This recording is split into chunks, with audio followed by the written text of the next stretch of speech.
All right, this is Coaster Family Feud, headed to Six Flags over Texas for the first time in about a year.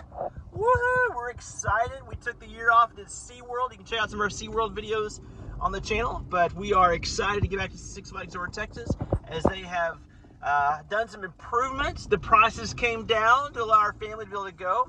We did the passes in Labor Day, but our first time to go.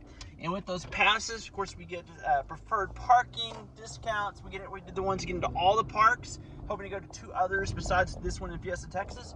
But we'll see. We'll update you on how things are at the Six Flags over Texas post Cedar Fair merger before they make any real changes. All right, we'll see you soon.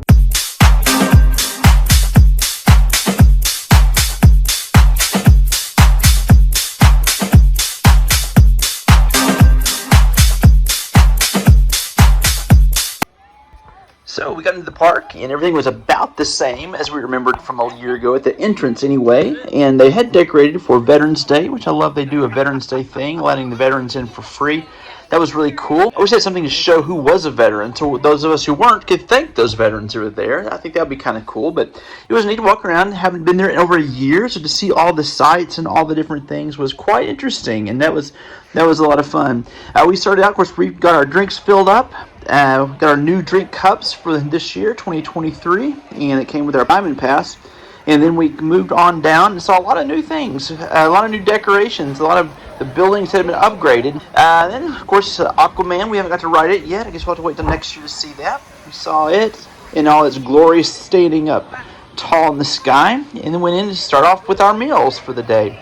There in the All-American Cafe, not many people were there yet since it was already just at noon or just at 11 o'clock, I think, when we got there on Veterans Day, and so it was not very crowded. We got our food, and it was good, and actually it was better than we remembered. It was better than the last time than a year ago. The chicken strips were much bigger. They gave you 4, and I think we got 3 last time we were there.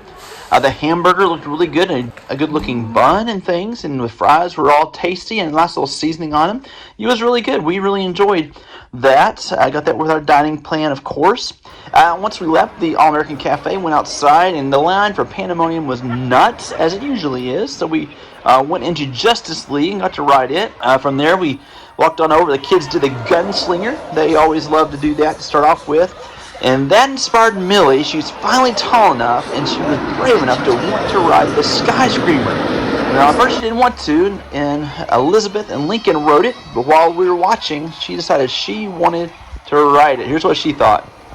All right, Millie, what'd you think, baby? I loved it. All right, it's great being tall enough to do stuff. Yeah, I got a little scared up top because I wasn't scared that I was going to fall out. I just wanted my shoes to be on.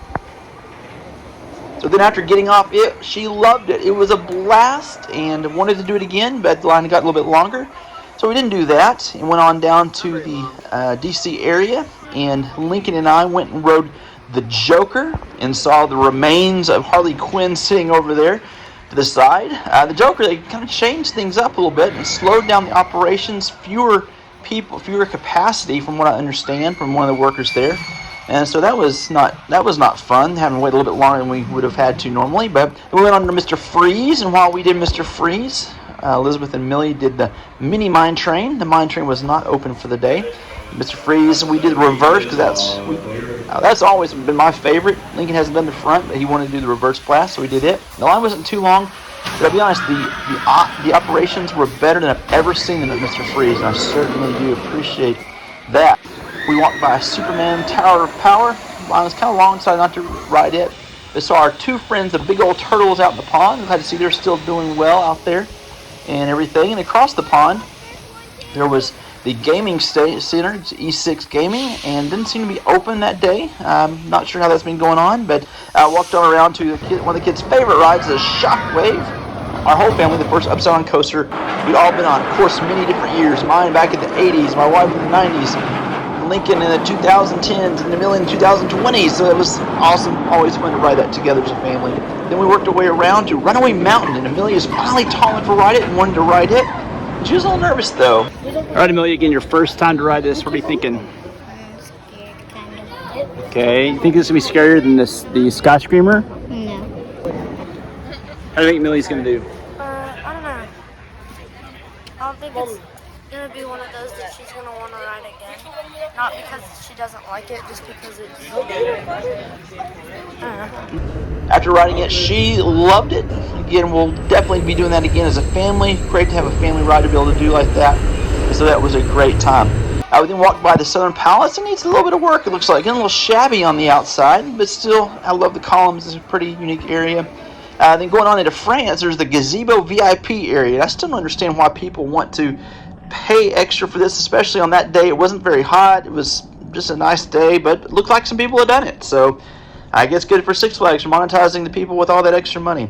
We kept on going around and went on over to the Sombrero. And you guys, nice to see it in its beautiful new glory. Hadn't seen it, only just pictures, but the kids loved that as usual. Walked by the Spain area. Unfortunately, the Lava Boar, the only one like it in the world, was not working, so we didn't get to ride it today. But then walked back around to the Crazy Horse Saloon, where we were expecting to have some VIP treatment there with a nice little place to go into, but it was closed, and there are people inside working on it. I suppose getting it ready for Christmas, but that was a little disappointing. I was hoping to get to see that after all I'd seen and read about it this past year. Then we went on a little further back around to get to our Macho Nachos. It was delicious. We missed the brisket nachos. Those are gone, but at least the white cheese is there, and the chicken nachos were really good, and so that was great. We then came on out to finish up and decided to go on our way. A few other notes, just talking about at Six Flags. The ground seemed really well kept up for the most part. Again, the operations at some of them were really good. The operations at the Sky Screamer were pretty awful. At one point, they just couldn't see across and let it go with 2 empty seats. But the next time, they literally had 6 empty seats. Anyway, well, it was a great time, Veterans Day, there at Six Flags over Texas. We look forward to going back at Holiday in the Park and reporting on that. This is Coaster Family Feud, and we'll see you next time.